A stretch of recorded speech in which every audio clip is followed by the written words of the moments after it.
शिव महापुराण की एक ऐसी कथा है कि श्रद्धा और समर्पण और विश्वास से अगर सुनी जाए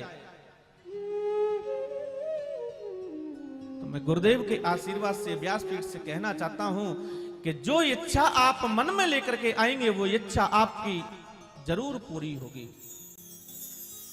ये शिव की महिमा है, ये शिव पुराण की महिमा है।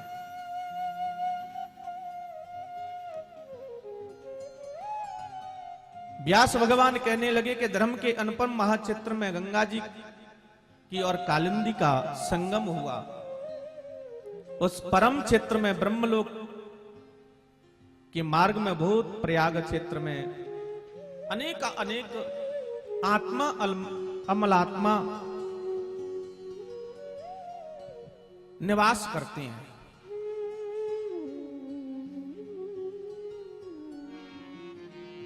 लेकिन ऋषियों की दीर्घ आयु के लिए यज्ञ का आयोजन करने लगे। यज्ञ के आयोजनों का समाचार सुनकर के व्यास जी ने प्रिय शिष्यों को पुराणाक के जो ज्ञाता हैं सूत जी महाराज, उनका आगमन हुआ। सूत जी वहां पधारे। सूत जी ने को आते हुए देख करके सभी ने प्रश्न किया, विधि विधान से स्वागत और सत्कार किया। स्वागत के उपरांत ऋषि सूत जी कहने लगे, हे रोमहर्षणी ऋषि,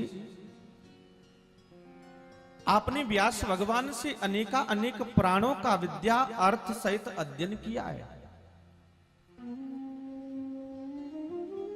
और आने वाला ये घोर कलयुग आने वाला होगा और इस घोर कलयुग में अनेक जीव निंदा पाप करने में लिप्त होगा। लेकिन जीव पाप कर्म में लिप्त होने के कारण भी यहां तक बात आएगी कि माता पिता का भी अनुसरण जीव नहीं करेगा। और आज आप हम लोगों को भी दिख भी रहा है, माता पिता की कौन बात मान रहा है? मान रहा है क्या? कोई 100 में से एक ही होगा जो पिता का माता का आज्ञाकारी होगा।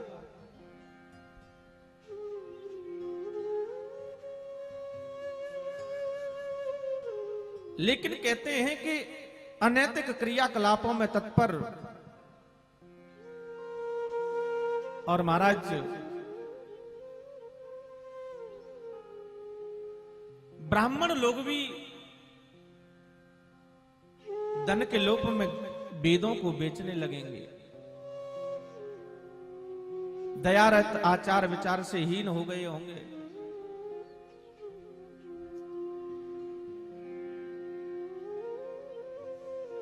इस तरह की अनेक चर्चा कर रहे थे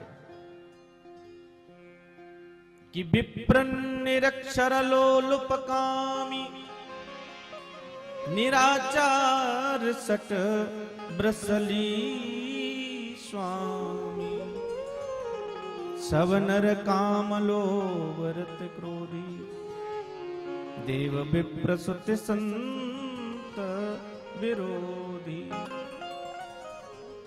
नारी विवस नर सकल गुसाई नाचई नट मर कटकी नाई